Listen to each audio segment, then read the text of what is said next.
कि कुछ और क्वेश्चंस हम ले लेते हैं। सबसे सिंपल टाइप के जो अच्छे क्वेश्चंस हो सकते हैं कुछ इस टाइप के। मान लो तुम्हें रिकरिंग सीरीज दे दी जाएगी, ठीक है, रिकरिंग नेटवर्क की सीरीज दे दी जाएगी। नेटवर्क कुछ ऐसा दिख रहा है, जैसे जो नेटवर्क है तुम्हारा,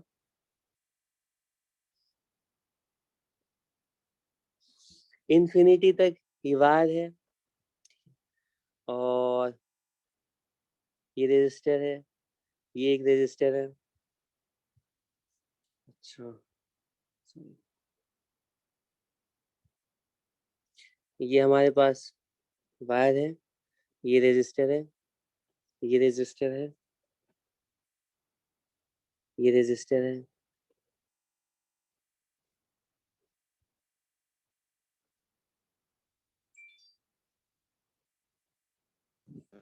और सर्किट कुछ ऐसी है, और सारे रेजिस्टर्स आइडेंटिकल है। सारे रेजिस्टर्स की जो रेजिस्टेंस है वो स्मॉल आर की इक्वल है। अब हमें ए और बी के बीच में इक्विवेलेंट रेजिस्टेंस कैलकुलेट करनी है। ट्राई करो, ठीक है, जितनी भी स्किल्स तुमने तुम्हारे पास है सब अप्लाई कर दो। इक्विवेलेंट रेजिस्टेंस कैलकुलेट करो।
ठीक, कैसे सॉल्व करेंगे? सॉल्व करने की क्या स्ट्रैटेजी होगी?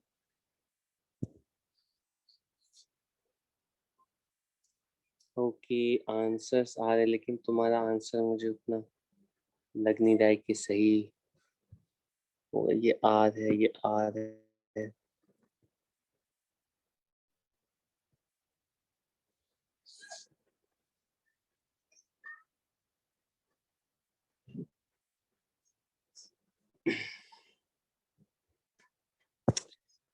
इनको कैसे सॉल्व करना चाहिए? कुछ मतलब स्ट्रैटेजी तो बताओ। सॉल्व करके आंसर बताना बाद में, लेकिन कैसे सॉल्व करना चाहिए?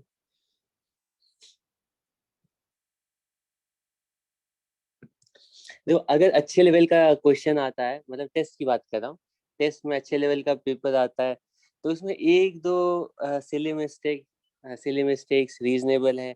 लेकिन बिल्कुल ही इजी क्वेश्चन आता है, बहुत ही लो लेवल का क्वेश्चन आता है, तो उसमें कोई सिली मिस्टेक्स पर एक्सेप्टेबल नहीं है। उसमें तुम लोग को एटलीस्ट 100% स्कोर करना चाहिए। लेकिन ऐसा भी नहीं है कि फिजिक्स में 100% करो बाकी सब में बिल्कुल बेकार हो जाए। मतलब बैलेंस तरीके से सारे पेपर्स अच्छे हों, उसमें फिजिक्स लेकिन पूरे पूरे मार्क्स लो।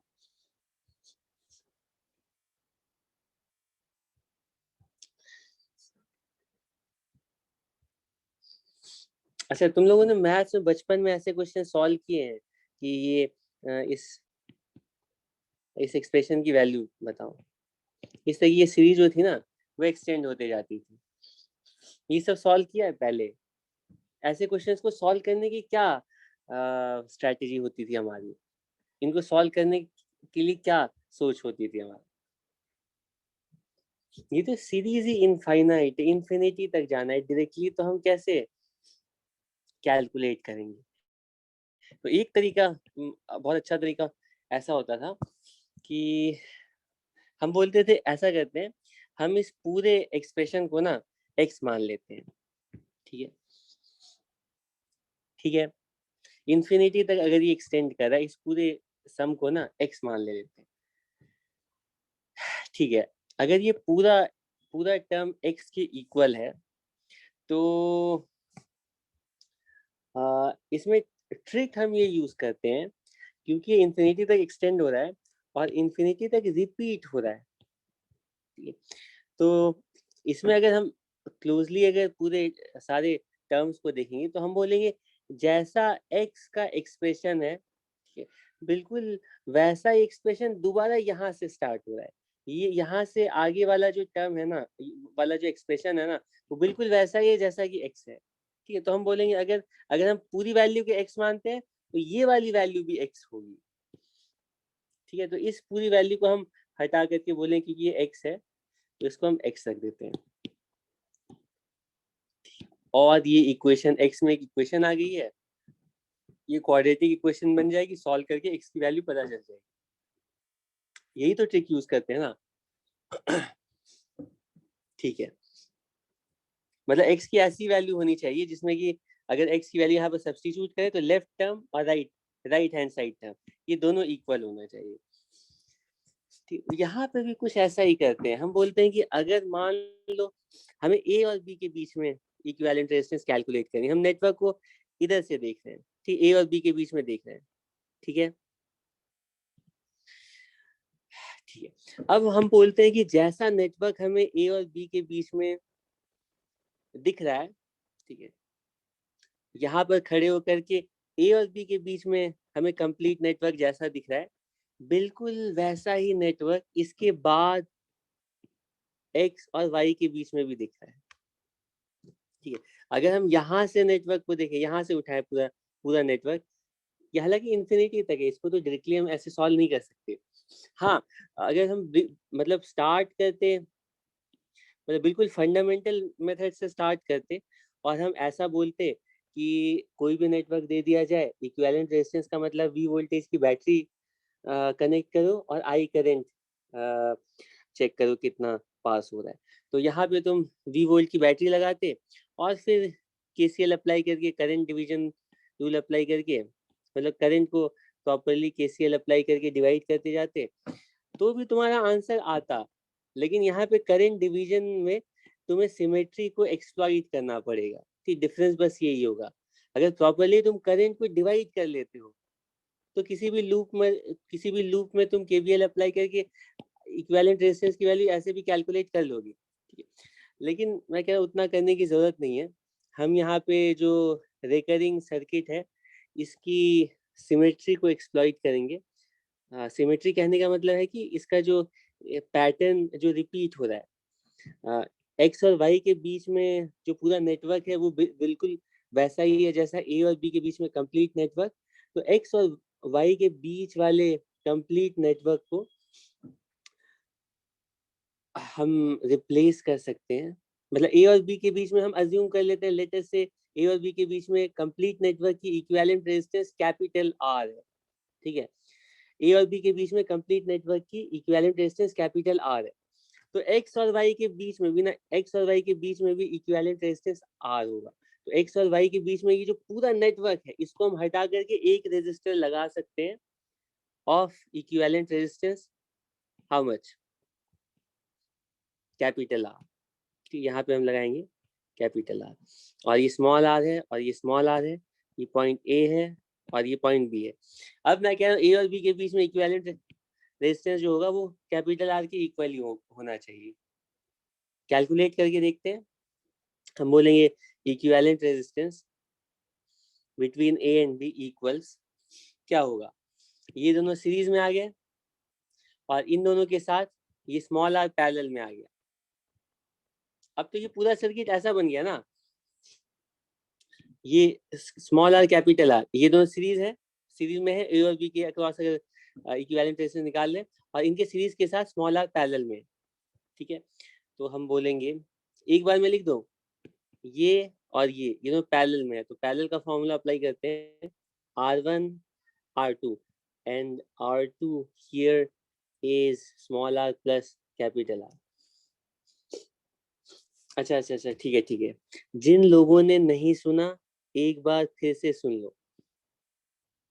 हमें क्वेश्चन में ये इनफाइनाइट तक एक्सटेंड करने वाले, इस इंफिनिटी तक एक्सटेंड करने वाले नेटवर्क का इक्विवेलेंट रेजिस्टेंस ए और बी के बीच में पूछा गया था, और सारे रेजिस्टेंस की वैल्यू, सारे रेजिस्टेंस की रेजिस्टेंस स्मॉल आर है। तो मैंने बोला कि ऐसा करते हैं, लेट अस अज्यूम कि ए और बी के बीच में ये जो पूरा नेटवर्क है ना, आर रेजिस्टेंस ऑफर करेगा। आर रेजिस्टेंस का मतलब है कि अगर हम ए और बी के बीच में बैटरी अप्लाई करते हैं तो इस रेजिस्टेंस के अकॉर्डिंग ही बैटरी से करंट पास करेगी। ठीक है, ये पूरा नेटवर्क हम अज्यूम कर ले रहे हैं कि पूरा नेटवर्क हम अज्यूम कर ले रहे हैं ए और बी के बीच में ये इक्विवेलेंट रेजिस्टेंस कैपिटल आर के इक्वल है। उसके बाद मैं क्लेम कर रहा हूँ कि इस कंप्लीट नेटवर्क को देखो और इन दोनों पॉइंट्स को देखो। इसको मैं क्या करता हूँ ना, इसको थोड़ा सा एक काम करता हूँ, इस पार्ट को जो है ना यहाँ से यहाँ तक, इसको मैं थोड़ा सा डिस्प्लेस करता हूँ इधर। मैं कह रहा हूँ अगर यहाँ से यहाँ से राइट साइड वाले इधर वाले पार्ट को देखो, ये वाला जो पार्ट है ना, ये वाला पार्ट नेटवर्क का, वो बिल्कुल वैसा ही है जैसा ए और बी के बीच में कंप्लीट नेटवर्क है।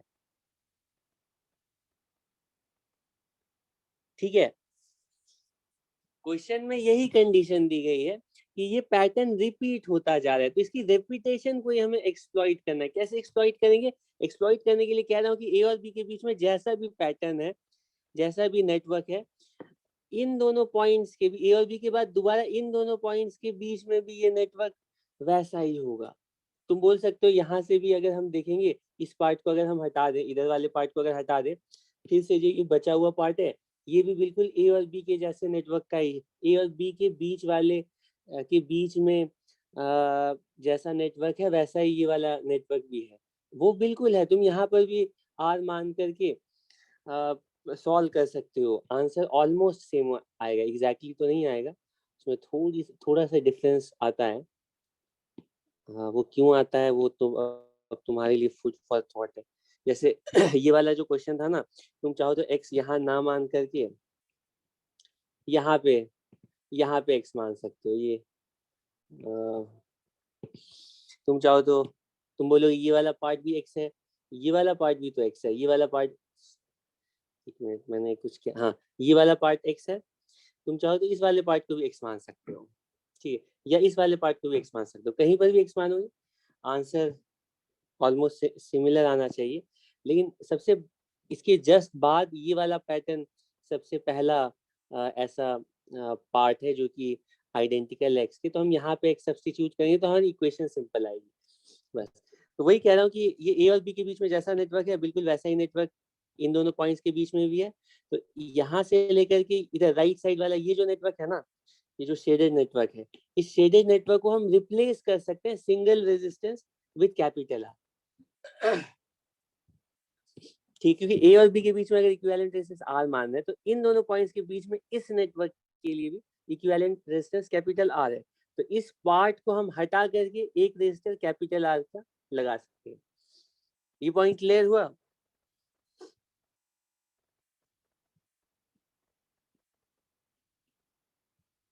ठीक, इसमें कोई प्रॉब्लम तो नहीं है? ओके, बहुत सिंपल पॉइंट है। मैं मुझे अगर डाउट होता तो मैं तो पहले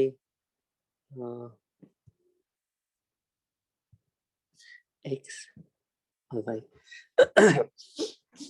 ठीक है, एक्स और वाई के बाद वाला जो नेटवर्क है उसको कैपिटल आर से रिप्लेस कर दिया। ठीक है, अब ये नेटवर्क सिंपल नेटवर्क है जिसके लिए हम ए और बी के बीच में इक्विवेलेंट रेजिस्टेंस निकाल सकते हैं। ए और बी के बीच में इक्विवेलेंट रेजिस्टेंस निकालते हैं कैपिटल आर के टर्म्स में, और ए और बी के बीच में जो इक्विवेलेंट रेजिस्टेंस की वैल्यू आएगी वो आर के कैपिटल आर के इक्वल ही होगी। तो ए और बी के बीच में इक्विवेलेंट रेजिस्टेंस कितनी होगी, ये दोनों सीरीज में और इसके साथ पैरेलल में R1 R2 upon R1 plus R2, ठीक है। अब इसको तुम सिंप्लीफाई कर देना क्योंकि तुम लोगों ने थोड़ा टाइम ज्यादा ले लिया है, तो अब इसके आगे मैं सॉल्व नहीं करूंगा। हमें कैपिटल आर की वैल्यू कैलकुलेट करनी है, स्मॉल आर तो नोन है, तो इसको तुम सिंप्लीफाई कर दोगे। क्या लिखोगे, यहाँ पे लिखोगे twice R capital R plus capital R square equals small r square plus small r and capital, ठीक है। तो ये क्वाड्रेटिक इक्वेशन बन जाएगी R square plus thank you small r minus small r. इसको चेक कर लो, ये इक्वेशन होगी और इसको तुम सिंप्लीफाई करके आंसर कैलकुलेट कर लेना, तुम्हें कैपिटल आर की वैल्यू पता चल जाएगी, ठीक है। तुम मैंने सुहाना तुम्हें सॉल्व किया है आर टाइम्स √5 - 1 अपॉन 2, ठीक है। तो तुम सॉल्व करके जो भी वैल्यू आएगी वो तुम्हारा आंसर हो जाएगा, इसमें कोई प्रॉब्लम। अब इस तरह के बहुत सारे पैटर्न बनाए जा सकते हैं, वो तुम खुद से ट्राई करना, ठीक है। इसे इनफाइनाइट क्वेश्चन दिए जा सकते हैं, इसमें मान लो ऊपर भी रेजिस्टर दे दिया जाता है, फिर तुमसे पूछा जाता है, तो ये भी कोई इस तरह का बहुत कॉम्बिनेशन तुम्हें रेजिस्टर में कैपेसिटर में पूछा जा सकता है। और ऐसा ही एक क्वेश्चन है, अच्छा सा क्वेश्चन है, अब देखता हूँ। ये तुम्हारा असाइनमेंट है, ये अच्छा क्वेश्चन है, ये मैं क्लास में ले सकता था लेकिन क्योंकि थोड़ा टाइम हो चुका है, ठीक। सर्किट बहुत इंटरेस्टिंग है, स्मॉल आर रेजिस्टेंस। अच्छा एक और पॉइंट तुम्हें और इंटरेस्टिंग पॉइंट बताता हूँ। मान लो यहाँ पर 1 ओम, हर जगह स्मॉल आर की जगह 1 ओम रहता, ठीक है। यहाँ पे जो इक्विवेलेंट रेजिस्टेंस तुमने कैलकुलेट किया ना, वो वैल्यू आई है स्मॉल आर के टर्म्स में, और डायमेंशन से भी सोच सकते हो √5 -1, पता नहीं है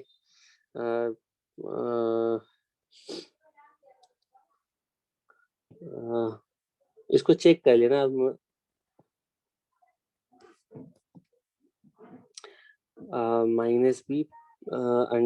√b स्क्वायर -4ac, ठीक है, √5, हाँ कुछ ऐसा ही आएगा। तो रेजिस्टेंस की वैल्यू स्मॉल आर के टर्म्स में आएगी, ठीक है। डायमेंशन से भी सोच सकते हो कि डायमेंशनली वो आर के डायमेंशन के इक्वल होना चाहिए, बाकी ये वाला एक फैक्टर होगा, कांस्टेंट फैक्टर, ठीक है। अब मैं कह रहा हूँ कि अगर स्मॉल आर की जगह 1 ओम रहता तो तुम्हारा आंसर क्या होता, ये होता, ठीक है, ठीक है। अब मैं कह रहा हूँ, मान लो तुम्हें क्वेश्चन में हर जगह क्वेश्चन में स्मॉल आर दिया ही नहीं जाता, बोला जाता है सारे रेजिस्टर्स 1 ओम के हैं। सारे रेजिस्टर्स इस सर्किट में जितने भी रेजिस्टर सारे 1 ओम के हैं, इक्विवेलेंट रेजिस्टेंस कैलकुलेट करो, कैलकुलेट कर लिया, √5 - 1 अपॉन 2 ओम के इक्वल आ गई रेजिस्टेंस की वैल्यू, ठीक है। अब इसके बाद अगर मैं पूछूं कि 1 ओम नहीं है, हर जगह आर 1 की जगह आर ओम कर दिया, तो तुम्हें फिर से सॉल्व करने की जरूरत नहीं है। अगर सारे रेजिस्टर्स आर के फैक्टर से मल्टीप्लाई हो रहे हैं तो ये ऑब्वियस है कि इक्विवेलेंट रेजिस्टेंस भी आर टाइम्स हो जाएगी। सारे रेजिस्टर्स अगर 10 टाइम्स हो गए तो अल्टीमेटली जो इक्विवेलेंट रेजिस्टेंस है वो भी 10 टाइम्स ही होगी, तो तुम्हें इसके लिए सॉल्व करने की जरूरत नहीं है, उसको सीधा तुम यहाँ पे ना आर टाइम्स लिख दोगे। इसका मतलब है इससे पहले जितने भी सर्किट हम लोग ऐसे वाले सॉल्व कर रहे थे, इसमें आर या ये वाले सर्किट सॉल्व कर रहे थे, है ना, इस तरह से सर्किट सॉल्व कर रहे थे, और इसमें पूछा जा रहा था कि इक्विवेलेंट रेजिस्टेंस निकालो, सारे रेजिस्टर्स स्मॉल आर के, सारे रेजिस्टर्स, तो मैं कह रहा हूँ स्मॉल आर के लिए मत कैलकुलेट करो, 1 ओम के लिए कैलकुलेट करो। 1 ओम के लिए जो भी वैल्यू आएगी ना टाइम्स आर, यही तुम्हारा आंसर होगा, ठीक है। 1 ओम के लिए सॉल्व कर दो तो आर से मल्टीप्लाई कर दो, क्योंकि अगर सारे रेजिस्टेंस आर ओम के हैं तो फाइनल आंसर जो होगा ना इक्विवेलेंट रेजिस्टेंस का वो स्मॉल आर के टर्म्स में होगा। तो ये भी तुम यूज कर सकते हो आसान, अगर जल्दी सॉल्व कर आर को, मतलब जब कैलकुलेट करते हैं ना तो एक एक सेकेंड 2-2 सेकेंड भी इम्पोर्टेंट होता है। तो तुम आर को हर बार हर स्टेप में आर लिखोगे ना तो उससे तुम्हारा टाइम थोड़ा ज्यादा जाएगा। 1 ओम से सॉल्व करोगे तो ज्यादा आसान होगा। ठीक है, तो ये सर्किट है जिसको कि तुम लोग ट्राई कर सकते हो। आज पांडे जी नहीं है, गांधी जी है। ठीक है, तो ये तुम्हारे पास क्वेश्चन है। ए और बी के बीच में इक्विवेलेंट रेजिस्टेंस हमें कैलकुलेट करनी है, लेकिन सर्किट कुछ ऐसा है कि ये सर्किट है, ठीक है, और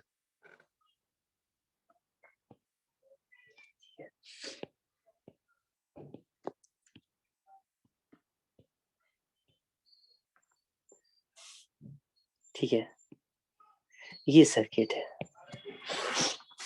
ठीक है, ये दो बार क्या, अब यहाँ पे नहीं रुक रहे हैं, इसके अंदर और एक ट्रायंगल बन रहा है, ठीक है, और ट्रायंगल के सारी साइड्स में रेजिस्टेंस है, और यहाँ पर भी नहीं रुक रहे हैं, इसके और अंदर जा रहे हैं, और ये जो ट्रायंगल है ना, ये ट्रायंगल के अंदर ट्रायंगल के अंदर ट्रायंगल के अंदर ट्रायंगल, ये इन्फिनिटी तक चलता जा रहा है। अब ऐसे नेटवर्क के लिए तुम्हें ए और बी के बीच में इक्विवेलेंट रेजिस्टेंस कैलकुलेट करनी है अगर सारे रेजिस्टेंस आर है। ईच रेजिस्टर आर, ठीक है, ट्राई करना। ठीक है, अब इसके बाद आते हैं, इसके बाद नेक्स्ट टाइप के जो क्वेश्चंस हैं, जो सबसे लास्ट टाइप के जो क्वेश्चन बनते हैं इक्विवेलेंट रेजिस्टेंस कैलकुलेट करना। अच्छा, मैं एक्सपेक्ट कर रहा हूँ कि तुम लोगों ने इक्विवेलेंट रेजिस्टेंस के कुछ क्वेश्चंस तुम लोगों ने अपने से ट्राई किए होंगे, किए हैं?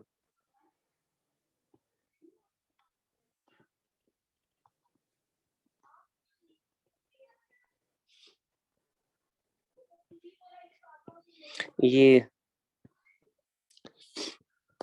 अच्छा नहीं सॉल्व किए हैं।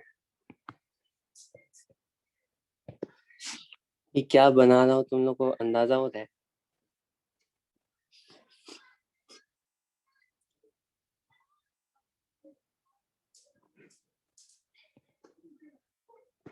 ये तुम लोगों की मौत का सामान है।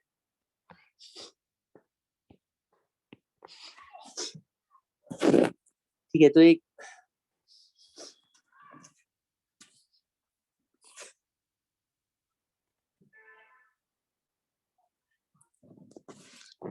सेकेंड सुहाना, मैं आ रहा हूँ।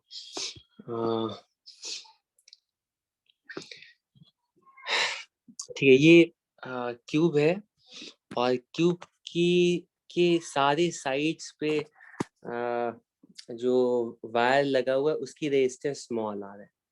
अब इस क्यूब के लिए तुम्हें इक्विवेलेंट रेजिस्टेंस कैलकुलेट करनी है। तो इक्विवेलेंट रेजिस्टेंस कैलकुलेट करने के लिए हमें टर्मिनल्स बताए जाएंगे, किन पॉइंट्स के बीच में इक्विवेलेंट रेजिस्टेंस कैलकुलेट करना है।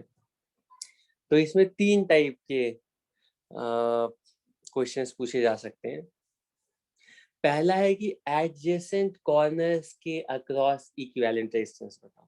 एडजेसेंट मतलब ये वाला पॉइंट, ये वाला, इन दोनों के बीच में, ठीक है, इन दोनों के बीच में इक्विवेलेंट रेजिस्टेंस कैलकुलेट करने का मतलब है कि अगर इन दोनों के बीच में हम बैटरी कनेक्ट करते हैं तो कितनी करंट फ्लो करती है, ठीक है। या फिर दूसरे टाइप का क्वेश्चन हो सकता है कि find the equivalent resistance of this network between diagonal corners, face diagonal corners. तो फेस डायगोनल का मतलब है ये दोनों पॉइंट हो गए, या कोई भी दो, या ये दोनों पॉइंट हो गए, ठीक है।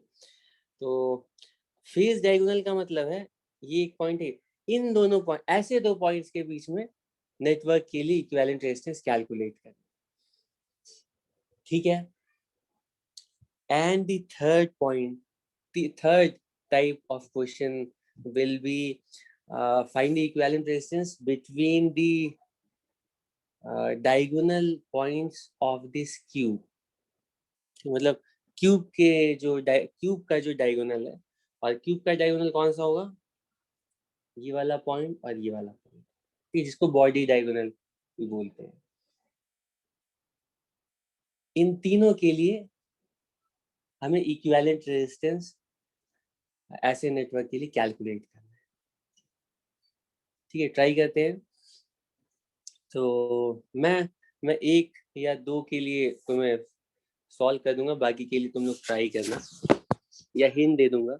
सबसे पहले मान लो, पहले मैं स्टार्ट करता हूँ इससे। फेस डायगोनल के लिए मान लो हमें ये दोनों पॉइंट्स हैं, ए और बी। हमें ए और बी के बीच में इस कंप्लीट नेटवर्क के लिए इक्विवेलेंट रेजिस्टेंस कैलकुलेट करनी है। ठीक है। अच्छा, सॉल्व करने का एक तरीका है, और मैं एश्योर करता हूँ शायद ये तुम्हारे बुक्स में, रेफरेंस बुक्स में ऐसे ही सॉल्व किया भी हुआ होगा। यहाँ पे मतलब यहाँ पे बैटरी लगा दिया, और फिर यहाँ से करंट डिवीजन रूल अप्लाई करके यहाँ से I1, यहाँ से I2, है ना, यहाँ से I, या ऐसे ही कुछ भी हर ब्रांच में करंट वेरिएबल्स अज्यूम कर लिए। ठीक है, जितने भी करंट वेरिएबल्स हैं उतने लूप में केवीएल अप्लाई किया, और सॉल्व करके ओम्स लॉ से तुम्हें इक्विवेलेंट रेजिस्टेंस की वैल्यू आ गई। ठीक है, लेकिन दूसरा कोई तरीका है, ठीक है, ट्रिक्स यूज करके। हाँ, ट्रिक्स यूज करके कैसे सॉल्व करना।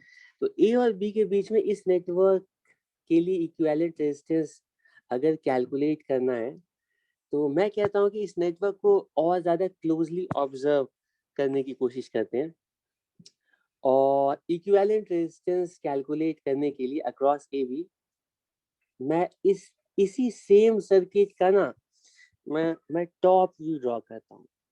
मान लो हम इसी सर्किट को ऊपर से देख रहे हैं, ऊपर से, ये क्यूब की शेप का है, और ऊपर से अगर हम देख रहे हैं तो फिर ये नेटवर्क हमें कैसा दिखेगा। ठीक है, थोड़ा इमेजिन करने की कोशिश करो। तो मैं कह रहा हूँ ये जो, अब मुझे इमेजिनेशन तुम्हारी चाहिए। सबसे पहले मैं ऊपर वाला जो फेस है ना, इस ऊपर वाले फेस को ड्रॉ कर रहा हूँ डायग्राम पे, कि जब हम ऊपर से देखेंगे तो सबसे पहले ये वाला फेस दिखेगा। ऊपर से देख रहा हूँ तो ऊपर से हमें ना इस तरह से स्क्वायर शेप में ही दिखेगा। चलो मैं इसको इसके साथ रेजिस्टेंस भी ड्रॉ कर देता हूँ। ऊपर से देख रहे हैं, ऊपर से ये वाला फेस दिखेगा ऐसा ही। अग्री करते हो सब लोग? सब लोग अग्री करते हो? ठीक है, इस फेस के ठीक नीचे बिल्कुल ऐसा ही स्क्वायर शेप का और एक फेस हमें दिखेगा। अब मैं ये जो नीचे वाला फेस है ना, इसको ड्रॉ करने जा रहा हूँ, नीचे वाले फेस को ड्रॉ करने जा रहा हूँ।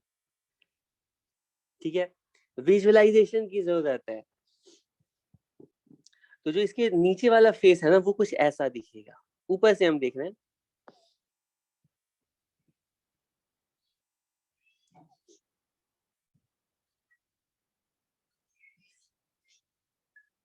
ठीक है, अग्री करते हो सब लोग?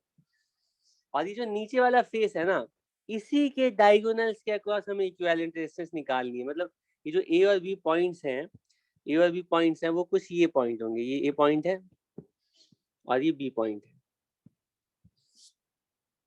ठीक है, ऊपर वाला फेस ड्रॉ कर लिया, ये ऊपर वाला फेस है, ये नीचे वाला फेस है, और इन दोनों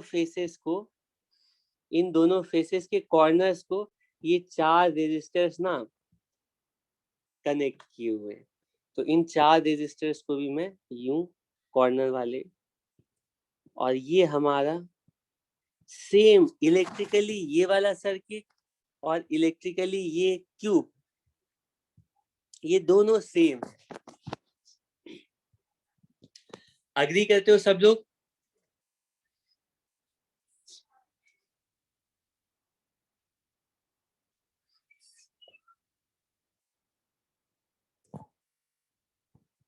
अगर विजुअलाइजेशन में किसी को प्रॉब्लम है तो अभी बताओ, थोड़ी भी प्रॉब्लम है तो मैं फिर दूसरे तरीके से भी बता सकता हूँ।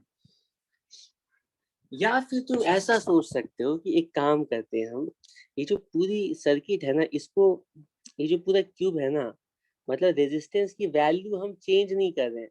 मैं कह रहा हूँ कि ऐसा करो कि ये जो क्यूब है ना, इसके ऊपर वाले फेस को, ये क्यूब ही तो है ना, ये इस तरह का क्यूब है, ठीक है, इसको इस तरह का क्यूब है, ठीक है।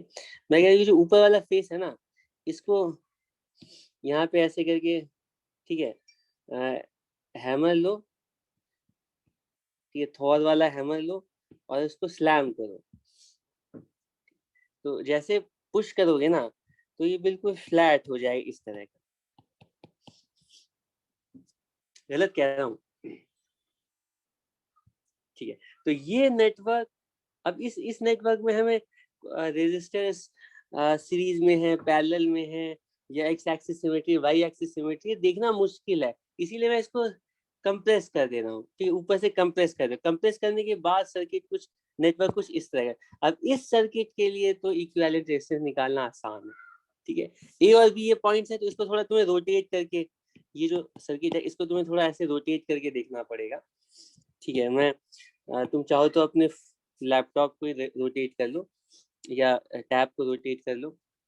मैं फिर से नहीं ड्रॉ कर रहा हूँ, मतलब अगर इसको फिर से ड्रॉ करूंगा तो ऐसा दिखेगा सर्किट, ठीक है। इसको थोड़ा रफ में समझा दो, ऐसा दिखेगा सर्किट, है ना, और ये ए और बी पॉइंट्स, ठीक है। तो मैं यहीं पे ड्रॉ कर रहा हूँ। ए और बी के बीच में हमें इक्विवेलेंट रेजिस्टेंस कैलकुलेट करनी है। कैसे कैलकुलेट करनी है? पहले हम देखते हैं सीरीज पैरेलल है या नहीं। तो इसमें कोई भी रेजिस्टेंस ना सीरीज में ना पैरेलल में, चेक कर सकते हो। ब्रिज स्टोन ब्रिज तो है ही नहीं। अब बचा है सिमेट्री, तो सिमेट्री अप्लाई करने की कोशिश करते हैं।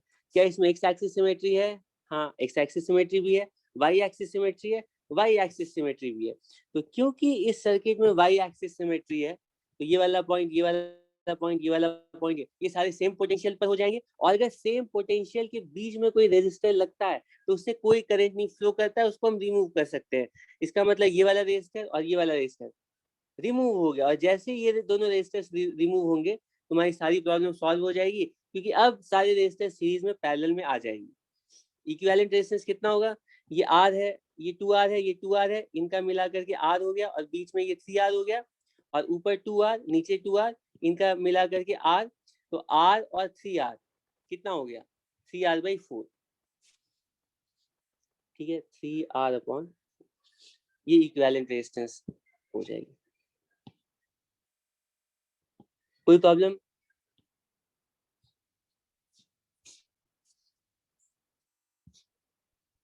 ठीक है, अब इसको मैं पूरा सॉल्व नहीं कर रहा हूँ, मतलब कैलकुलेट नहीं कर रहा हूँ, तुम खुद से ट्राई करो। इसके बाद दूसरा टाइप का क्वेश्चन हो सकता है कि बॉडी, मान लो एडजेसेंट कॉर्नर के बीच में कैसे निकालेंगे। अच्छा, बॉडी डायगोनल होगा तब क्या करेंगे?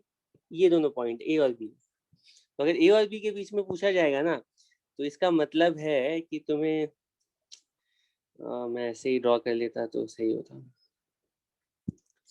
ए और बी के बीच में अगर पूछा गया तो ए और बी का मतलब इस बार ए और बी ये दोनों पॉइंट्स है, इन दोनों पॉइंट्स के बीच में हमें इक्विवेलेंट रेजिस्टेंस कैलकुलेट करना है। अब इसमें वाई एक्सिस सिमेट्री नहीं लगेगी, ठीक है, तो एक्स एक्सिस तो लगेगी ना, तो एक्स एक्सिस लगाओगे, ठीक है, और एक्स एक्सिस लगाने के बाद सर्किट सिंप्लीफाई हो जाएगा, ठीक है। और तुम मेथड्स यूज करोगे, फोल्ड करके, टर्न करके, जैसे तुम्हें मर्जी ट्राई करो, ए और बी के बीच में भी कैलकुलेट कर सकते हैं, ठीक है।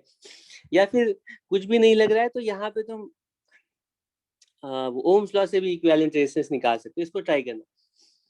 ये आसान नहीं है, मैं पहले वार्न कर देना, तुम सोचोगे कि बहुत आसानी से सॉल्व कर लेंगे, थोड़ा सा तुम्हें एफर्ट लगाना पड़ेगा। और ये तीनों अलग अलग पेयर ऑफ कॉर्नर्स के लिए जो इक्विवेलेंट रेजिस्टेंस कैलकुलेशन का मेथड, वो बिल्कुल सेम नहीं, सबके लिए अलग अलग, थोड़ा थोड़ा अलग अलग है, कि जिसमें जो ट्रिक यूज हो रही है वो हम अप्लाई कर रहे हैं। थर्ड क्वेश्चन है, एडजेसेंट कॉर्नर ए और बी के बीच में अगर इक्विवेलेंट रेजिस्टेंस पूछा जाए, तो ए और बी के बीच में इक्विवेलेंट रेजिस्टेंस कैलकुलेट करने के लिए, ए और बी के बीच में इक्विवेलेंट रेजिस्टेंस कैलकुलेट करने के लिए इस क्यूब को मैं दोबारा रीड्रॉ कर रहा हूँ। और किस तरह से रीड्रॉ कर रहा हूँ, थोड़ा रफ में ड्रॉ करूंगा तो चलेगा, या बिल्कुल तुम्हें फिगर क्लियर चाहिए, बताओ।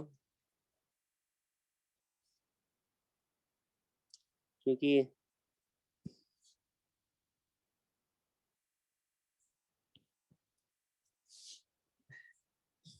ये एक फेस ड्रॉ कर दिया। अब तुम लोग कितने लोग, तुम्हारे पास डाइस है या वो रूबिक्स क्यूब होता है ना सबके पास, वो उसी रूबिक्स क्यूब को,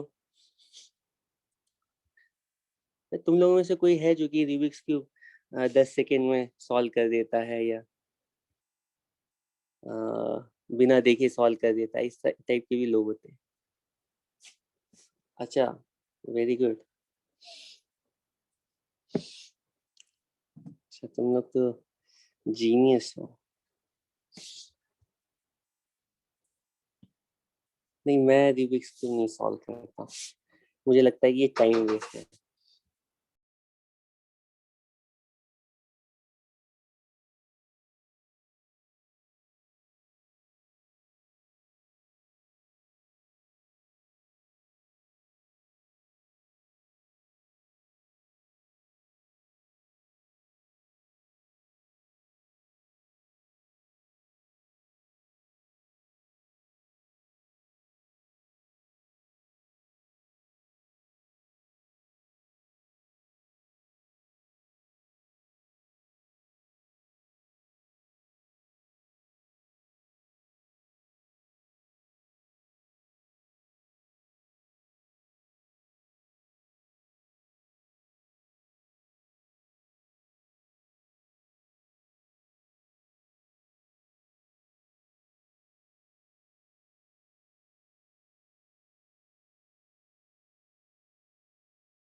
ओके,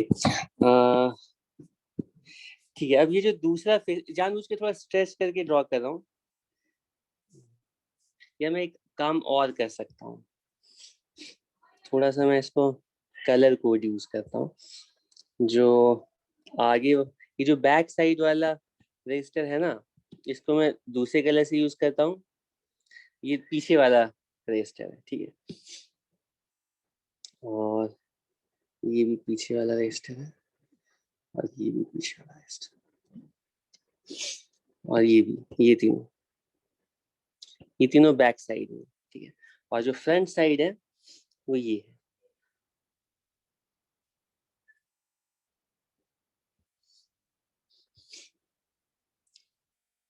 अच्छा, पांडे जी कह रहे हैं कि 1 साल में रूबिक्स क्यूब सॉल्व कर लेते हैं पांडे जी।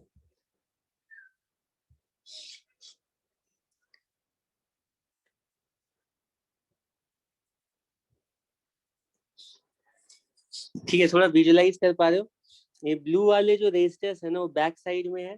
इसको मैं थोड़ा, मतलब ऐसे तो क्यूब ऐसे सीधा टेबल पे रखोगे कुछ ऐसे रखा रहेगा, ठीक है, लेकिन मैं कह रहा हूँ इसको एज के अबाउट ना इसको टिल्ट कर रहा हूँ, और ऐसे 45 डिग्री पर रख रहा हूँ, ठीक है, ऐसे इस तरह से रख रहा हूँ, इस इस साइड के ऊपर प्लेस कर रहा हूँ। तो हमारा जो क्यूब है वो कुछ इसी टाइप का दिखेगा, और हमें ये पॉइंट है ए, और ये पॉइंट है बी। इन्हीं दोनों पॉइंट्स के बीच में इक्विवेलेंट रेजिस्टेंस कैलकुलेट, ठीक है,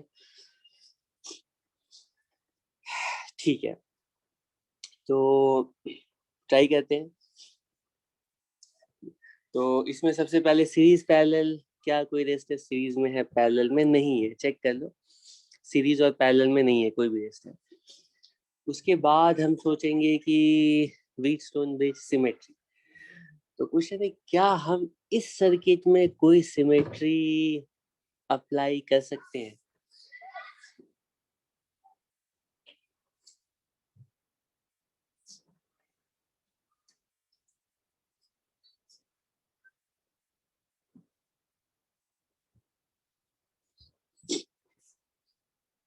जिस तरह से मैं इस क्वेश्चन को सॉल्व करने जा रहा हूँ, उसके लिए एक्सट्रीम विजुअलाइजेशन और इमेजिनेशन की जरूरत है।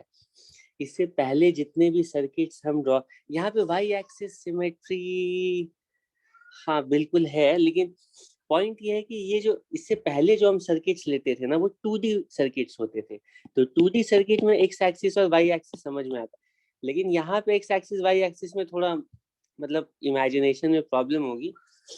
तो यहाँ पे मैं ये जो एक्स एक्सिस है ना, एक्स एक्सिस से पास करने वाले प्लेन की सिमेट्री इमेजिन कर रहा हूँ। इसको भी एक्स एक्सिस सिमेट्री बोलेंगे, लेकिन ये एक्स एक्स प्लेन सिमेट्री बोलेंगे। ये वाला प्लेन इमेजिन करो कि इस तरह से, इस प्लेन को इमेजिन करो, और इस प्लेन के अबाउट इस सर्किट का जो ये जो बोर्ड का प्लेन है ना, वो एक्स एक्सिस प्लेन कहलाएगा। और इस बोर्ड के प्लेन के बाहर वाला पार्ट और बोर्ड के प्लेन के पीछे वाला पार्ट, ये दोनों पार्ट बिल्कुल एक दूसरे का मिरर इमेज है। ठीक है, तो जब भी एक्स एक्सिस सिमेट्री होती है, यहाँ पे भी तुम डायरेक्टली बोल सकते हो एक्स एक्सिस सिमेट्री है, लेकिन एक्स एक्सिस सिमेट्री अप्लाई करने के लिए तुम्हारी इमेजिनेशन अच्छी होनी चाहिए, इसलिए मैं प्लेन यूज कर रहा हूँ। तो क्योंकि यहाँ पर एक्स एक्सिस सिमेट्री एग्जिस्ट कर रही है, तो जो इमेज पॉइंट्स होंगे उनका पोटेंशियल सेम होगा। इमेज पॉइंट्स का मतलब ये वाला पॉइंट, ये वाला पॉइंट, और ये वाला पॉइंट, ये वाला पॉइंट, ये चारों पॉइंट्स बिल्कुल, चारों पॉइंट्स नहीं, ये पॉइंट, ये दोनों पॉइंट सेम पोटेंशियल पर होंगे, और ये वाला पॉइंट, ये वाला पॉइंट, ये दोनों सेम पोटेंशियल पर होंगे। ठीक है, मैं क्या कह रहा हूँ, इसको सबको नाम रख देते हैं कुछ ना कुछ।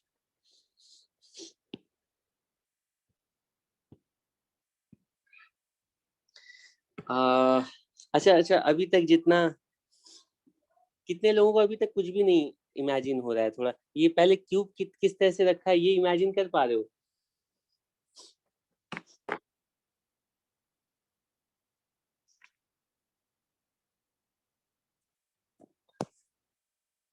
ठीक है, मैं, अगर तुम लोगों का नेट ठीक चल रहा है तो एक काम करता हूँ, इसको सेव करता हूँ। ठीक है, मैं देखता हूँ बस कोई क्यूब है कि नहीं, तो थोड़ी देर के लिए मैं 1 सेकंड में वीडियो चला सकता हूँ।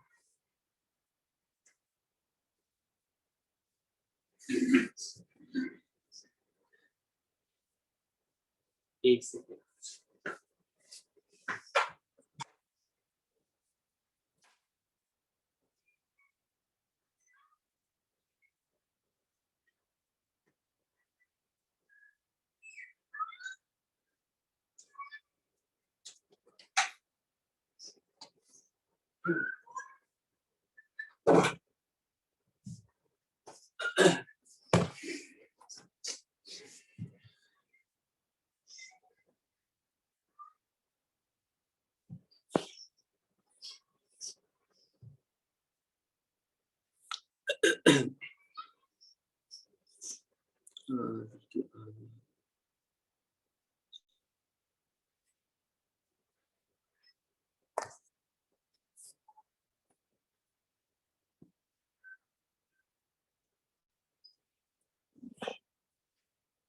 ठीक है, तो मेरे पास दिख रहा है तुम लोगों को कि ये क्यूब है।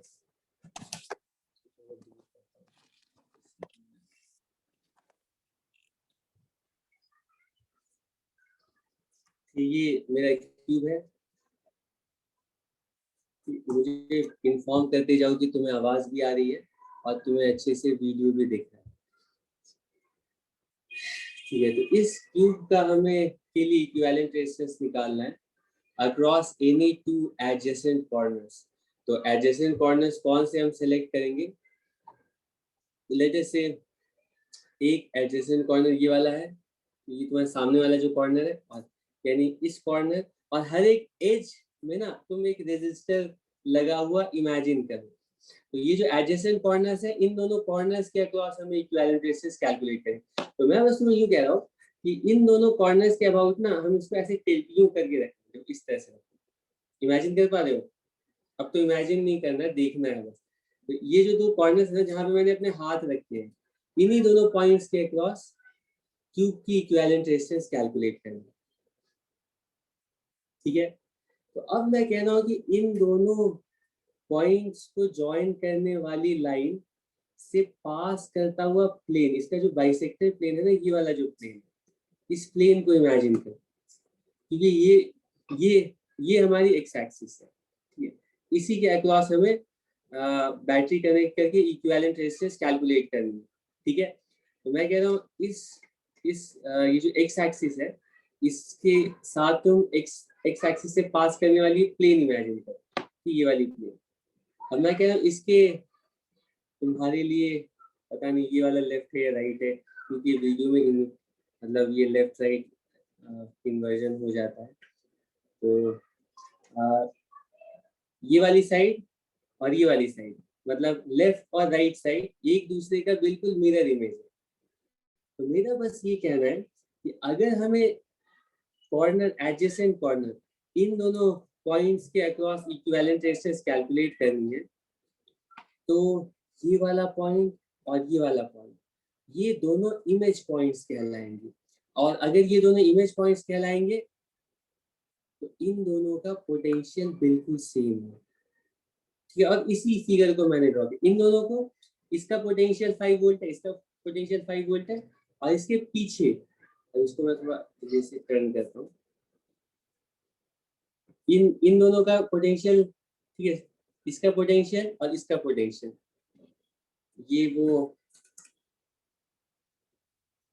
ये हमारी एक्स एक्सिस है। मैं कह रहा हूँ इस पॉइंट का और इस पॉइंट का पोटेंशियल सेम है, और लाइक वाइज इस पॉइंट का पोटेंशियल और इस पॉइंट का, इन दोनों पॉइंट्स का पोटेंशियल बिल्कुल सेम है, ठीक है। कुछ इमेजिन कर पाए, कुछ समझ में आया या नहीं? Okay, thank you.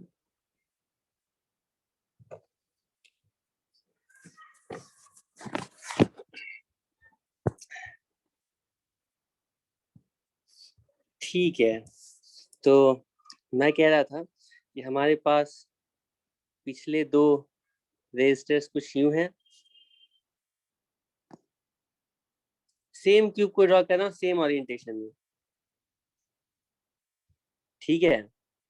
अरे मुझे इसके बाद भी क्वेश्चन कराने हैं, तो मुझे तुम लोग थोड़ा लेट मत कराओ, क्योंकि इक्विवेलेंट रेजिस्टेंस हम अगले दिन नहीं ले सकते। आज इतने क्वेश्चंस हो जाएंगे, अगर तुम लोग चाहो तो इरोडोव के भी क्वेश्चंस लेकर के, जो मैक्सिमम लेवल के क्वेश्चन हो सकते हैं वो लेके ख़त्म करेंगे। पहले इस क्वेश्चन को जल्दी सॉल्व कर लेते हैं।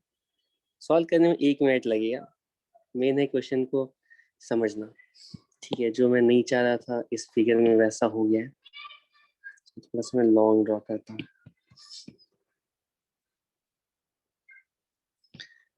ठीक है। और जो रेड वाले रेजिस्टर्स है ना, ये बोर्ड के प्लेन में लाई कर रहे हैं, और ब्लू वाले रेजिस्टर्स बोर्ड के प्लेन के पीछे हैं, और ग्रीन वाले जो रेजिस्टर्स हैं, वो कहाँ है, बोर्ड के प्लेन के बाहर है कुछ ही। और हमें ए और बी इन दोनों पॉइंट्स के बीच में इक्विवेलेंट रेजिस्टेंस कैलकुलेट करना है, ठीक है। और मैं सबके नाम रख देता हूँ, कुछ भी, पॉइंट नंबर 1, 2, 3, इसके बाद 4, 5, 6। एक्स एक्सिस सिमेट्री के अकॉर्डिंग पॉइंट नंबर 1 और पॉइंट नंबर 3 का पोटेंशियल बिल्कुल सेम होगा, पॉइंट नंबर 4 और पॉइंट नंबर 6 का पोटेंशियल बिल्कुल सेम होगा, ठीक है। ऐसा होने से क्या डिफरेंस आएगा, 1 और 3 सेम पोटेंशियल पर है। और तुम ऐसे भी सोच सकते हो, अगर हम यहाँ पे बैटरी भी कनेक्ट कर देते हैं ना, तो बैटरी से जो करंट जाएगा, करंट डिवीजन के बाद तुम इमेजिन कर सकते हो इस पार्ट में करंट अलग अलग नहीं हो सकता, ठीक है। लाइक वाइज इस पार्ट में करंट अलग अलग नहीं हो सकता, ठीक है। और उसी तरह से ये जो ऊपर वाला ये पार्ट है ना, और ऊपर वाला जो ये हाफ है और नीचे वाला जो हाफ है बोर्ड के प्लेन के पीछे वाला, वो दोनों आइडेंटिकल है, तो उनमें करंट्स भी अलग अलग नहीं होगा। तो किसी भी तरह से हम ए से ट्रैवल करके 1 तक जाएं या ए से ट्रैवल करके 3 तक जाएं, ड्रॉप, पोटेंशियल ड्रॉप बिल्कुल सेम होगा। तो पॉइंट नंबर 1 और 3 का पोटेंशियल अलग हो ही नहीं सकता है। उसी तरह से करंट सेम होने की वजह से 4 और 6 का ड्रॉप 4 और 6 का पोटेंशियल अलग अलग हो ही नहीं सकता है, क्योंकि इनका पोटेंशियल सेम है, तो इनको हम ज्वाइन कर सकते हैं। सेपरेट तो है ही, तो हम यहाँ पे ज्वाइन करेंगे। 1 और 3 को ज्वाइन करने जा रहे हैं, तो 1 और 3 को ज्वाइन करने के बाद क्या चेंज आएगा सर्किट में, इमेजिन कर सकते हो ना, इमेजिन कर सकते हो। 1 और 3 को जैसे ही हम ज्वाइन करेंगे, तो सबसे पहले ए और 1 के बीच में जो रेजिस्टर है वो ए और 3 के बीच वाले रेजिस्टर के साथ पैरेलल में आ जाएगा, ठीक है। उसी तरह से 1 और 2 के बीच में जो रेजिस्टर है वो 2 और 3 के साथ पैरेलल में आ जाएगा, क्योंकि ये पॉइंट यहाँ पे चला गया। ये इमेजिन करना पड़ेगा तुम्हें। हम क्या कर रहे हैं ना, इस पार्ट को ना ऐसे कंप्रेस कर रहे हैं, 1 और 3 को ज्वाइन कर दे रहे हैं और 4 और 6 को ज्वाइन कर दे रहे हैं। 4 और 6 को ज्वाइन करने की वजह से, इन दोनों को जैसे ही हम ज्वाइन करेंगे, 4 और 6 को ज्वाइन करने की वजह से बी और 4 के बीच में जो रेजिस्टर है वो बी और 6 के साथ पैरेलल में आएगा। उसी तरह से 4 और 5 के बीच में जो रेजिस्टेंस है वो 6 और 5 वाले रेजिस्टेंस के साथ पैरेलल में आएगा, ठीक है। ये वाला भी इधर चला गया, ये वाला भी इधर चला गया, ये इधर चला गया, ये इधर चला गया, और ये 1 और 4 भी ना 3 और 6 के बीच में पैरेलल में आ जाएंगे, ठीक। यहीं पर ड्रॉ कर दूं, यहीं पर ड्रॉ कर दूं। इसमें मैं बता चुका हूँ, ह्यूज इमेजिनेशन की जरूरत है, तो तुम लोग थोड़ा सा एफर्ट लगाओगे इमेजिन करने में, तभी बात बन पाएगी। ठीक है, 1 और 3 को ज्वाइन कर दें, और मैं क्या, ये वाला जो रेजिस्टर है इसको जैसे 3 पर लाएंगे तो ये पहुंच जाएगा कुछ यहाँ पर, ठीक है। इसमें रेजिस्टर मैं नहीं ड्रॉ कर रहा हूँ, वो अच्छी बात नहीं है, लेकिन टाइम लगेगा इसलिए मैं छोड़ू। तो ये वाला तो हट गया यहाँ से, ठीक है। उसी तरह से ये वाला जो रेजिस्टर है वो कहाँ चला जाएगा, वो यहाँ पे चला जाए ऐसे, इसको भी हटा दिया, ठीक है। ये पॉइंट नंबर 1 है भी यहाँ पर, ठीक है। अब उसी तरह से उसी तरह से ये 4 और 5 के बीच वाला जो रेजिस्टर है वो 5 और 6 में चला जाएगा, ये ऐसे पैरेलल में आ जाएगा, ठीक है। और उसी तरह से 4 और बी के बीच वाला जो रेजिस्टर है ये वो बी और 6 के भी साथ पैरेलल में आ जाएगा, तो वो यहाँ पे पहुंच गया, इसको हटा दिया। अब ये 1 और 4 के बीच में जो रेजिस्टर है वो पैरेलल में आ जाएगा 4 और 6 के बीच में, जब 1 को 3 पर और 4 को 6 पर लाएंगे तो ऑब्वियस है। तो 1 और 4 के बीच वाला जो रेजिस्टर है वो 4 और 6 के बीच में कुछ यूं आ गया, ठीक है। और ये एक सिंपल नेटवर्क है जिसके लिए तुम इक्विवेलेंट रेजिस्टेंस, ठीक है, फिंगर टिप्स पे सॉल्व कर सकते हो, क्योंकि अब सारे रेजिस्टर्स, मैं बैकग्राउंड इसका बना देता हूँ, इसको थोड़ा सीधा करके बना देता हूँ, सारे रेजिस्टर्स वैसे ही हैं,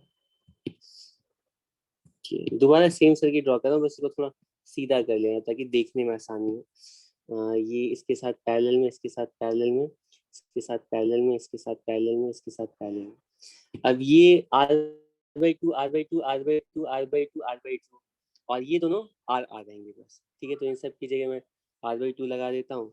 यहाँ पे ये R/2 हो गया, यहाँ पे भी R/2 हो गया, और ये सब भी R/2 हो गया, ये भी R/2, R और R पैरेलल में, ये सारे R/2 R/2 R/2 R/2। और मुझे R यूज करना अच्छा नहीं लग रहा है, मैं भी तुम्हें बता चुका हूँ, मैं 1 यूज करके करो, तो ये हाफ हो जाएगा 1 ओम के करेस्पॉन्डिंग, सारे रेजिस्टेंस 1 ओम के थे, और ये 1 और ये 1।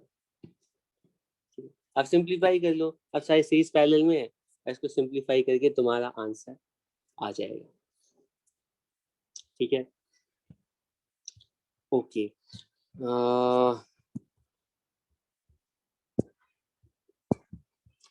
और कौन सा क्वेश्चन हमें लेना था,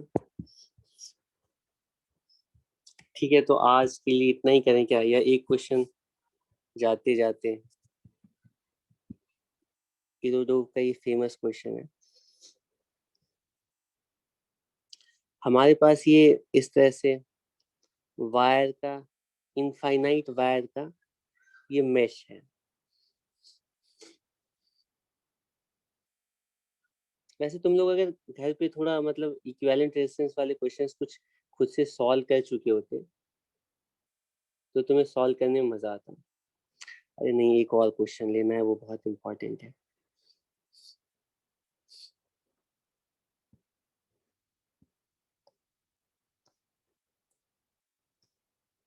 अच्छे क्वेश्चंस बनाए हैं, सारे क्वेश्चंस मतलब ज्यादातर क्वेश्चंस एक से एक हैं इधर उधर के। उसके बाद एक और बुक आई, प्रोटो।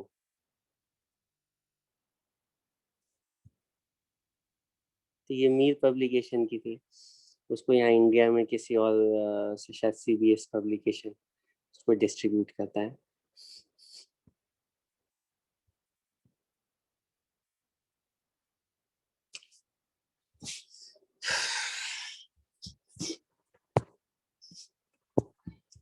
ठीक, क्वेश्चन ये है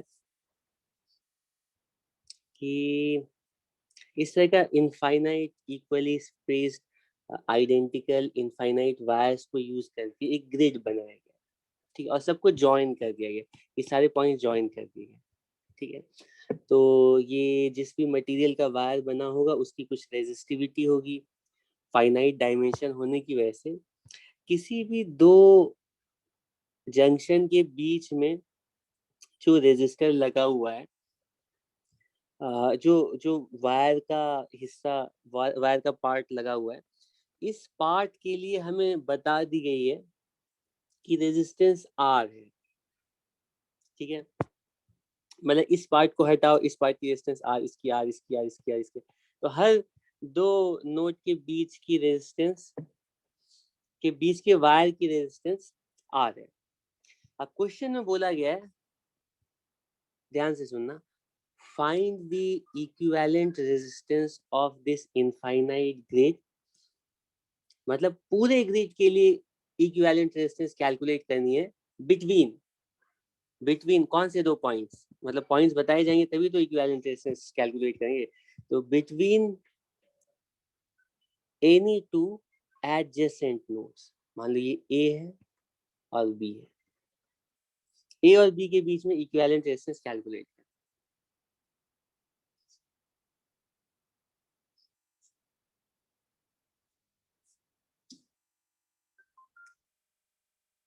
ये हर एक पार्ट के लिए ना इक्विवेलेंट रेजिस्टेंस आर है। तो इसको तुम लोग खुद से ट्राई करना, और कुछ भी नहीं बताया गया है, इसको तुम लोग खुद से थोड़ा सोचना। ये मतलब इसमें दो तीन चीजें अप्लाई होंगी, हालांकि तुम अपने लेवल कर सकते हो, लेकिन दो तीन स्टेज की थिंकिंग इन्वॉल्व होगी। तो इसको तुम लोग थोड़ा ट्राई करना, और बाकी क्वेश्चंस इक्विवेलेंट रेजिस्टेंस के सॉल्व करना। और अभी की क्लास में एक एक क्वेश्चन मेरा रह गया है जिसको कि इक्विवेलेंट रेजिस्टेंस वाले पार्ट में ही लेना बहुत ही इंपॉर्टेंट है। उसको या तो तुम लोग अभी अलाउ करो 5 मिनट, तो उसको सॉल्व करके खत्म कर दें। आगे नेक्स्ट क्लास में हम सर्किट के और जो बचे हुए पार्ट्स हैं, बैटरी तुम्हारा बचा हुआ है, मतलब सेल्स वाला पार्ट बचा हुआ है, और एक दो थ्योरम्स है वो बस डिस्कस करने करंट इलेक्ट्रिसिटी में, तो वो करंट इलेक्ट्रिसिटी ओवर हो जाएगी। या फिर कल ही वो करना पड़ेगा, बताओ क्या किया जाए। इक्विवेलेंट रेजिस्टेंस का एक क्वेश्चन हम ले लेते हैं अभी, तैयार हो तुम लोग? मैं भी 5 मिनट ही दे सकता हूँ अभी, ठीक है। तो ये क्वेश्चन है, मैं चाहता हूँ कि क्वेश्चंस हम ऐसे सेलेक्ट करें जो कि मतलब वाइड रेंज ऑफ क्वेश्चंस को कवर कर ले, वाइड टाइप ऑफ क्वेश्चंस को कवर कर ले, ठीक है। तो ये हमारा सर्किट है, ये हमारा नेटवर्क है जिसके लिए इक्विवेलेंट रेजिस्टेंस, कैलकुलेट करना है।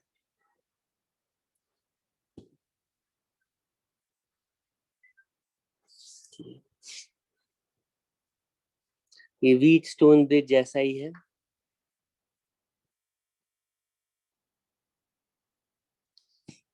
इसमें बोला गया कि ये 1 ओम है, 2 ओम है, ठीक है, 1 ओम है और 2 ओम। ए और बी, ए और बी के बीच में इक्विवेलेंट रेजिस्टेंस की वैल्यू कितनी होगी,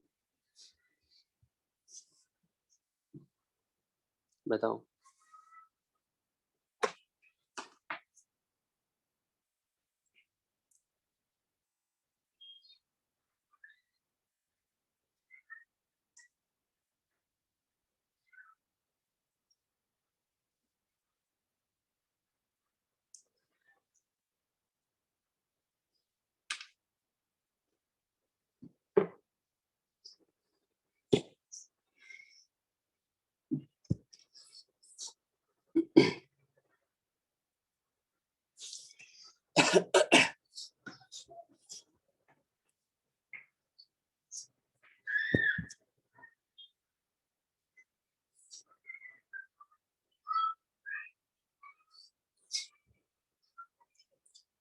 देखो तुम में से कुछ लोग अगर ऐसा सोच रहे हो कि ये व्हीट स्टोन ब्रिज है, तो चेक करते हैं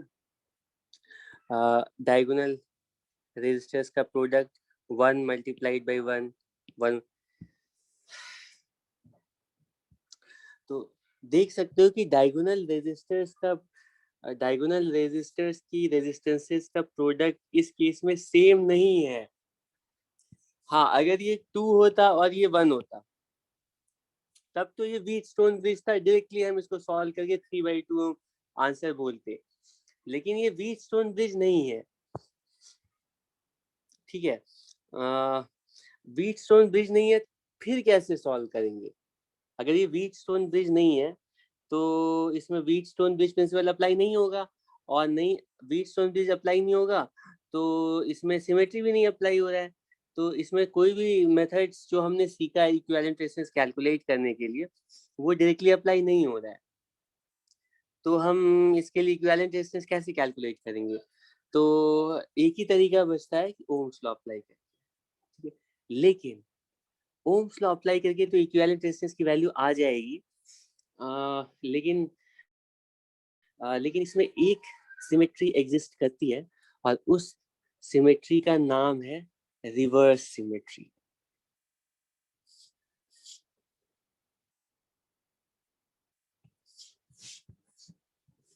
और रिवर्स सिमेट्री क्या कहता है? रिवर्स सिमेट्री क्या कहता है कि अगर तुम इस सर्किट को एक साइड से विजुअलाइज करते हो, ठीक है, ठीक है, सीधा खड़े होकर के, और दूसरी साइड से भी इस सर्किट को विजुअलाइज करते हो उल्टा खड़े होकर के, तो सर्किट बिल्कुल सेम दिखता है। और अगर सर्किट बिल्कुल सेम दिखता है तो इसका मतलब है कि अगर हम ए और बी के अक्रॉस बैटरी कनेक्ट कर देते, लेटेस्ट से बैटरी, क्योंकि अब इक्विवेलेंट रेजिस्टेंस कैलकुलेट करने के लिए हमें ओम्स लॉ अप्लाई करना है, तो मैं इस ए और बी के बीच में इक्विवेलेंट रेजिस्टेंस कैलकुलेट करने को कहा गया था, तो ए और बी के बीच में एक बैटरी कनेक्ट कर देता हूँ, ठीक है, बैटरी बोलो या यहाँ पे एक ही सेल है। मैं कह रहा हूँ कि बैटरी से मान लो कुछ भी करंट स्टार्ट होती है, लेटेस्ट से बैटरी से आई करंट स्टार्ट हो रही है, वी वोल्ट की बैटरी हमने एज्यूम कर ली, वी की वैल्यू नोन है और वी से हम आई करंट बाहर निकाल रहे हैं, ठीक है, और आई जैसे ही जंक्शन पर आएगा तो आई का कुछ पार्ट 1 ओम में जाएगा, लेटेस्ट से आई डैश, और बाकी बचा हुआ जो करंट है वो 2 ओम से जाएगा, ठीक है, और 2 ओम से कितना करंट जाएगा? आई माइनस आई डैश। अब इसके बाद का स्टेप बहुत इंपॉर्टेंट है। बाद का स्टेप ये है, क्योंकि इस सर्किट में रिवर्स सिमेट्री एग्जिस्ट करती है, तो हम बोलेंगे जितना भी करंट 1 ओम में पास हो रहा है बिल्कुल उतना ही करंट इस वाले 1 ओम में भी, यहाँ से भी आई डैश करंट ही आएगी 100%। सिमेट्रिक है ना, क्योंकि ये वाला मतलब इधर से जब हम सर्किट को देख रहे हैं, इधर से जैसे करंट डिवाइड हो रहे हैं बिल्कुल वैसे ही यहाँ पर भी करंट डिवाइड होंगे, ठीक, क्योंकि इधर से देखने पर जैसा सर्किट दिख रहा है पूरा नेटवर्क, वैसा इस साइड से भी देखने से पूरा नेटवर्क फील हो रहा है, ठीक, क्योंकि दोनों साइड से नेटवर्क एक ही जैसा दिख रहा है, तो नेटवर्क में जो करंट है वो अलग अलग कैसे हो सकते हैं? ठीक, इन सारे पॉइंट्स पर जो अभी मैं बोल रहा हूँ ना, इसको आंख बंद करके एक्सेप्ट मत करना, जाकर के हर पॉइंट पर सोचना अच्छे से, ठीक है, जितना ज्यादा सोचोगे उतना ज्यादा अप्रिशिएट करोगे और उसको एक्सेप्ट करोगे, ठीक है। और ब्रिज रेजिस्टर में कितना करंट जाएगा? तो हम सोचेंगे यहाँ से करंट आया आई डैश, उसमें से आई माइनस आई डैश करंट निकल गया, ठीक है,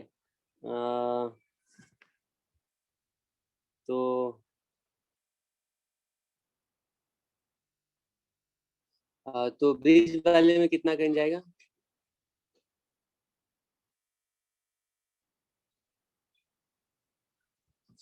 ब्रिज वाले में कितना जाएगा? हाँ, ट्वाइस आई डैश माइनस आई। ठीक है, ठीक है। अब सारे ब्रांचेस में हमने करंट एज्यूम कर लिए हैं। तुम देख सकते हो कि हमारी सर्किट में दो अननोन है, आई और आई डैश। तो हमें किसी दो लूप में केवीएल की इक्वेशन अप्लाई करनी चाहिए। वी वोल्टेज मान करके हम करंट कैलकुलेट कर रहे हैं। तुम चाहो तो 1 वोल्ट या 10 वोल्ट मान करके भी सॉल्व करोगे तो सेम आंसर आएगा। आई और आई डैश कैलकुलेट करने के लिए कोई भी दो लूप अज्यूम कर लेते हैं। सबसे पहले बाहर वाले लूप के लिए इक्वेशन लिखने जा रहा हूँ, बाहर वाले लूप के लिए इक्वेशन लिखने जा रहा हूँ और यहाँ से स्टार्ट कर रहा हूँ। ठीक, इक्वेशन क्या लिख रहा हूँ इसको चेक करोगे। यहाँ से ट्रैवल करेंगे और सबसे पहले 1 ओम के अक्रॉस ट्रैवल करेंगे, फॉल होगा और माइनस आई डैश। ठीक है, लूप 1 के अक्रॉस। फिर उसके बाद 2 ओम के अक्रॉस पास करेंगे, करंट की डायरेक्शन में ट्रैवल करें, minus twice I minus I dash. फिर उसके बाद बैटरी से राइज करेंगे, प्लस वी इक्वल 0। ठीक है, तो ये इक्वेशन क्या आ जाएगी? Minus 3 I dash minus 2 I dash, दोनों उधर जाएंगे तो इसको लिखोगे 2 आई प्लस 3, नहीं नहीं सॉरी सॉरी सॉरी, ये माइनस 2 आई नहीं प्लस 2 आई डैश हो गया ना, तो इधर प्लस आई डैश है तो ये आई डैश माइनस, तो 2 माइनस आई डैश, ये होगा twice I minus I dash. ठीक, ये होगा इक्वल्स, इसको चेक करो, ये पहली इक्वेशन होगी। दूसरी इक्वेशन लिखता हूँ किसी भी लूप में ट्रैवल करके, तो ये अंदर वाले लूप में ट्रैवल करके इक्वेशन लिखते हैं, इसमें कोई भी एक लूप ले सकते हो। ठीक है, नेक्स्ट लूप के लिए इक्वेशन लिखेंगे। पहली इक्वेशन फिर से minus I dash minus I dash minus I dash, और फिर उसके बाद माइनस 2 आई डैश माइनस आई। ठीक है, और फिर करंट के ऑपोजिट डायरेक्शन में जा रहे हैं तो ये लिखेंगे plus 2 I minus I dash. ठीक है, तो दूसरी इक्वेशन क्या आएगी जरा सिंप्लीफाई करके बताना। आई वाले कितने टर्म्स हैं? आई वाला एक टर्म है, यहाँ प्लस आई है, प्लस के तो 3 आई हो गया इधर, ये 3 आई। और आई डैश वाले कितने टर्म्स हैं? आई डैश में तो माइनस 3 आई डैश और माइनस 2 आई डैश। ठीक है, तो ये माइनस 5 आई डैश, इनको चेक करते जाना। ठीक है, नहीं तो अगर कहीं पे भी मिस्टेक हुई तो ये रिस्पॉन्सिबिलिटी तुम्हारी होगी। ये हो गया इक्वल 0। तो अब ये पहली इक्वेशन है। दूसरी इक्वेशन है, हमें आई कैलकुलेट करना है, तो दूसरी इक्वेशन से पहली इक्वेशन में आई डैश की वैल्यू सब्स्टिट्यूट कर देते हैं। ठीक है, तो और सॉल्व कर लेते हैं। पहली इक्वेशन को 5 से मल्टीप्लाई कर देते हैं। पहली इक्वेशन को 5 से मल्टीप्लाई करेंगे, 10 I minus 5 I dash equals 5 V. ठीक है, और ये जो 5 आई डैश है ना, सॉरी, ये जो 5 आई डैश है ये क्या है? ये 3 आई के इक्वल है, तो इसको हटा करके 3 आई लिख देते हैं। ठीक है, ये है 3 आई माइनस 3 आई। तो तुम्हें पता चलेगा कि 7 आई इक्वल्स 5 वी। यानी कि v upon I equals 5/7, 5 upon 7, और यही तुम्हारा इक्विवेलेंट रेजिस्टेंस हो। इसमें किसी को कोई प्रॉब्लम है? बाय द वे कैलकुलेशन को तुम चेक कर लेना। अरे यार, 7 सॉरी 7/5 है। ठीक है, कैलकुलेशन को तुम लोग चेक कर लेना। अच्छा हाँ, ये क्योंकि यहाँ पे क्योंकि ये व्हीट स्टोन ब्रिज नहीं है तो ब्रिज रेजिस्टर में करंट एग्जिस्ट करेगा, करंट 0 नहीं होगा। अगर व्हीट स्टोन ब्रिज होता तब बोल सकते थे कि इन दोनों का पॉइंट पोटेंशियल, इन दोनों पॉइंट्स का पोटेंशियल सेम होता है। इसके अलावा किसी भी केस में इन दोनों पॉइंट्स का पोटेंशियल व्हीटस्टोन ब्रिज में सेम नहीं होगा, ठीक है। मतलब अगर बैलेंसिंग कंडीशन नहीं है तो जो ब्रिज है उसमें करंट पास करेगा, ठीक है। और इक्विवेलेंट रेजिस्टेंस की वैल्यू इतनी आ गई। अब बिल्कुल ऐसा ही क्वेश्चन, मतलब रिवर्स सिमेट्री वाला क्वेश्चन, या तो तुम्हें ऐसे पूछा जा सकता है कि ये सर्किट दे दिया गया है, इसमें रिवर्स सिमेट्री बता दी गई है, और पूछा जाएगा कि इसके लिए इक्विवेलेंट रेजिस्टेंस निकालो, वरना इक्विवेलेंट रेजिस्टेंस नहीं पूछा जाएगा।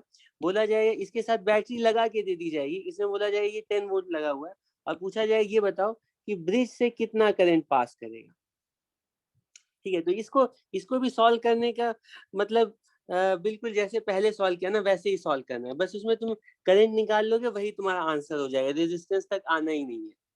कि मान लो इसी क्वेश्चन में पूछा जाता कि 1 ओम वाले ब्रिज रेजिस्टर के अक्रॉस कितना करंट होगा, तो उसके across 2 twice I dash minus I के इक्वल करंट शो करेगा।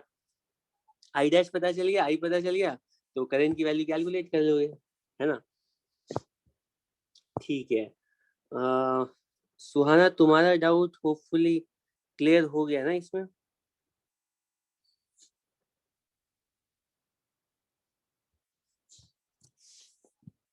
कि अब तुम लोग क्वेश्चंस सॉल्व करके नेक्स्ट क्लास में, है ना, उसके बाद ही हम मतलब आगे बात कर पाएंगे।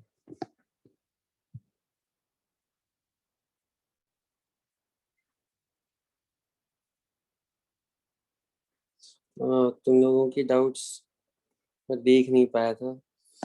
हाँ मुझे पता है, मैं बहुत सारा, तो अभी मैं वही करूँगा आजकल, जो है ना तुम लोगों का काम करूँगा, और वो जो लैग है तुम्हारे सारे क्लियर हो जाएंगे आज, ठीक है। मैं अभी अभी आगरा से पहुँच रहा हूँ, आगरा में ताजमहल से पहुँच रहा हूँ, तुम लोग पागल खाने में सोच लेंगे, और तुम लोग घर पे बैठे हो फिर भी 5 मिनट नहीं बढ़ा पा रहे, ठीक है। क्लास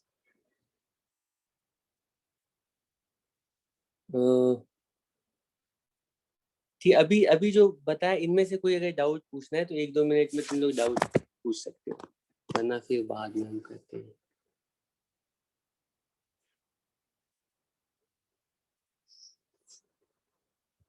एक मिनट,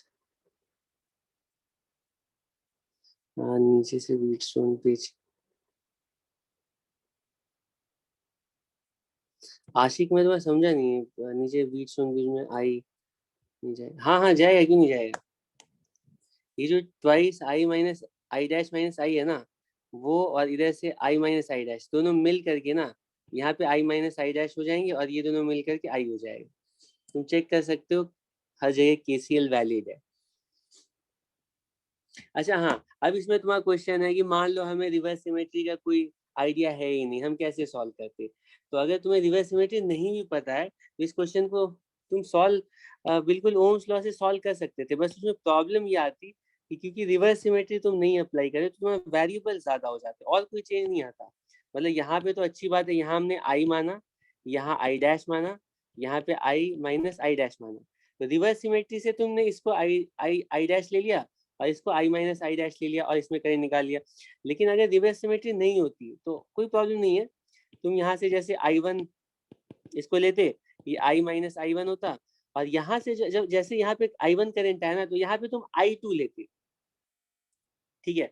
और फिर यहाँ पे तुम लेते I1, ठीक है, माइनस I2, ठीक है, और इन दोनों को ज्वाइन करके यहाँ पे तुम फिर इन दोनों को जो ऐड करके यहाँ पे लिखते आई माइनस I2, ठीक है। तो बाद में तुम्हें पता चलता है कि ये आई माइनस I2 और I1 सेम है, तो यहाँ पे तुम्हारे पास 3 वेरिएबल हो जाते और 3 लूप्स में इक्वेशन लिखनी पड़ती, लेकिन तब भी सॉल्व हो जाता, तब भी तुम्हारा आंसर सही आ जाता।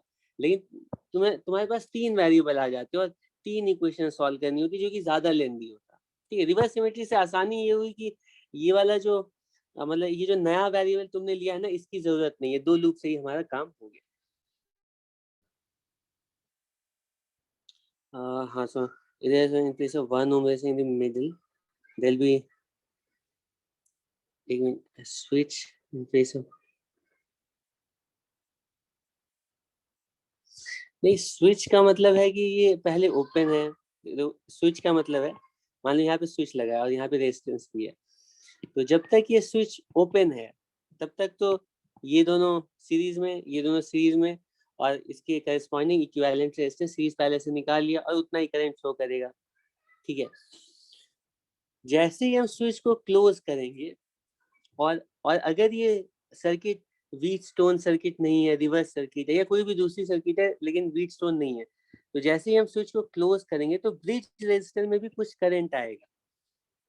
ठीक है, तो करंट का जो करंट की जो वैल्यू है ना, हर रेजिस्टर में चेंज हो जाएगी और इक्विवेलेंट रेजिस्टेंस भी ऑब्वियसली चेंज हो जाएगा। ठीक है, तो उसमें क्या पूछा है क्वेश्चन में एग्जैक्टली उससे पता चलेगा, लेकिन स्विच ओपन कंडीशन में और क्लोज कंडीशन में अलग अलग करंट फ्लो करेगा सर्किट के सारे ब्रांचेस में। ठीक है, अब ऐसा क्वेश्चन कैपेसिटर में अच्छा बन जाता है कि जैसे हमने स्विच क्लोज किया तो कैपेसिटर कितना चार्ज फ्लो करेगा। ठीक है, तो वो जब कैपेसिटर करेंगे तभी उसको एक्सप्लेन किया जा सकता है, लेकिन रेजिस्टर्स में बस इसमें करंट आ जाएगा। ठीक है, तो आसिफ सर, हाँ सुहाना। सर वो जो मैंने बोला ना बीच में स्विच का, सर बुक हाँ पे लिखा हुआ है कि जब स्विच क्लोज करेंगे तो जो हाँ मतलब जो हमने भी 1 और 2 ओहम रेजिस्टर लिया था वो पैरेलल हाँ, में आ जाएंगे। सर वो हम कैसे कह सकते हैं वो पैरेलल में होंगे? अच्छा अच्छा अच्छा अच्छा, मतलब तुमने ये जो 1 ओम यहाँ पे लिखा है ना, तुमने यस बोला 1 ओम का स्विच है, तो यस सर। वहां पे 1 ओम का स्विच नहीं है। अगर 1 ओम का ये सर्किट ऐसा है कुछ, ठीक है, और ये कंडक्टिंग वायर है, स्विच जो है ना कंडक्टिंग वायर, इसमें कोई रेजिस्टेंस नहीं है, उस केस की बात की जा रही है। अगर ये ओपन है तब तो ये सीरीज और ये पैरेलल में, लेकिन जैसे ही ये क्लोज हो जाएगा, ठीक है, और इसमें कोई रेजिस्टेंस अगर नहीं है तब तो ये कंडक्टिंग वायर है ना, और जैसे ये कंडक्टिंग वायर अगर हो गई तो अब ये दोनों सीरीज में नहीं होंगे, ये दोनों पैरेलल में आ जाएंगे और ये दोनों अलग से पैरेलल में आ जाएंगे। ठीक है, ये जो यस सर। स्विच है उसकी रेजिस्टेंस 0 है, ऐसे केस के लिए पहला पार्ट और दूसरा पार्ट इंडिविजुअली पैरेलल में आएगा। ठीक है, yes sir, thank you very much. ठीक है, ठीक है, जो बाकी तुम लोगों ने बाकी जो भी डाउट्स तुम लोग के रह गए हैं और जो क्वेश्चंस है वो मैं आज और कल मॉर्निंग तक मोस्ट प्रोबेबली सेंड कर दूंगा। Thank you.